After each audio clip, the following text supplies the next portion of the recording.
Now, welcome to Brad Gray from Racing New South Wales. Brad, 7 slots in the Everest snapped up now. Your thoughts on the inclusion of Eduardo? Yeah, good morning, guys. Yeah, he deserves his spot, doesn't he? If we're talking the best 12 sprinters in the country, there's no denying that Eduardo fits into there somewhere. I guess the query for a lot of punters out there is he going to run a strong 1,200 metres? Well, this year he'll certainly get his chance. I know that Joe Pry's very bullish about how well he's come back, the old boy. Age shall not weary him. He's trialled up great, and I guess the writing will be on the wall today after how well he runs in the shorts. Age is just a number, Bradley. Well, Classique legend not in the shorts today, may not run in the Premier either. Could be going first up into the Everest. What are your thoughts on that whole situation?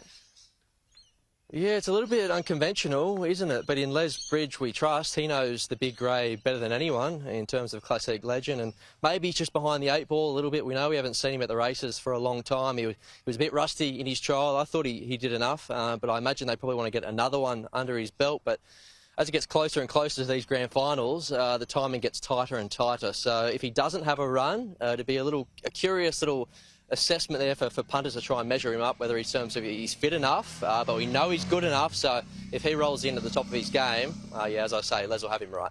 What about Nature Strip today? Yeah, he's got to be a big hope, doesn't he? As the market suggests, he was dynamite first up, albeit he did get favours in terms of if you're allowed to build into his races, he is unbeatable. When he's taken on a little bit in the early stages, it becomes game on. And as we touched on with Eduardo, he's a very fast horse, so he'll give him something to think about in the early stages of the race, but what a race it promises to be. I'm with Masked Crusader, guys, in the shorts. He's probably gone under the radar somewhat with Eduardo talking about him. They're talking about Rothfire. Masked Crusader did a massive job to win first up at Caulfield, and we saw his run last season there in the TJ Smith behind Nature Strip. That says to me that he's well and truly up to a race like this. He'll smoke the pipe out the back, and with this speed on, he'll get the last crack. Yeah, well, 6 of the Everest runners are in this. I mean, it has really turned the shorts into a mini Everest, as we've said a few times now. What should we expect? Because a couple of these runners are first up in this race today.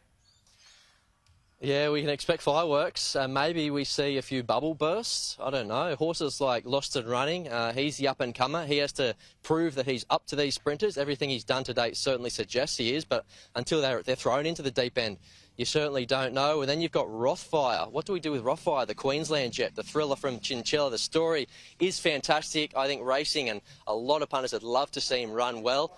He's well found in the market. We know that Rob Heathcote's very, very bullish about how well this horse is going, and he'll be holding his breath as much as anyone in that first couple of 100 metres to hope that he stays fit and sound. Could he make a statement today? It's a fascinating race, but we're not going to know in terms of an Everest picture until well and truly after the race. So we'll see what happens.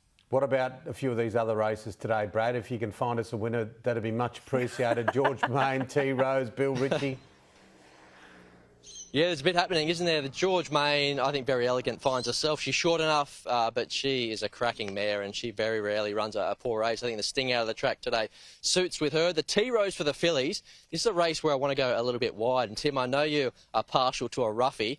How about this one? Chill. About $71 the last time I checked. And I don't think there's a lot between these fillies. And she comes through a bit of a different form line. She ran against the boys there last time out. She was in the market, and now the market's completely brushed her. So I think if there's one that the market's forgotten, I think it is her. The Bill Ritchie is another feature across the day. The winner of this race gets exemption into the Epsom. I think Private Eye can bounce back there.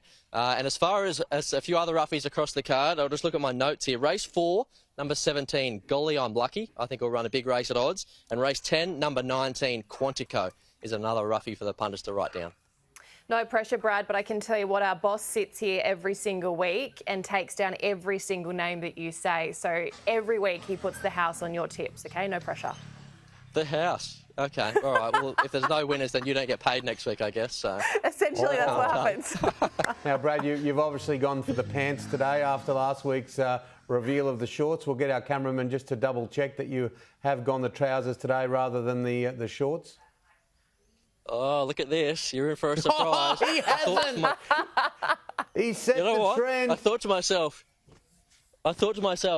if I wear pants, that lets Julie win, and we can't have that. And the feature of today's race is called the short, so it would have been rude not to. Oh. Well done, Brad. Well played. I'll give you that. I wasn't Thank you. I wasn't even expecting that. That was a boom tish moment right there. Brad Gray, all strength to you, mate, and we'll catch up with you next week. Yeah, thanks, guys. Look forward to it.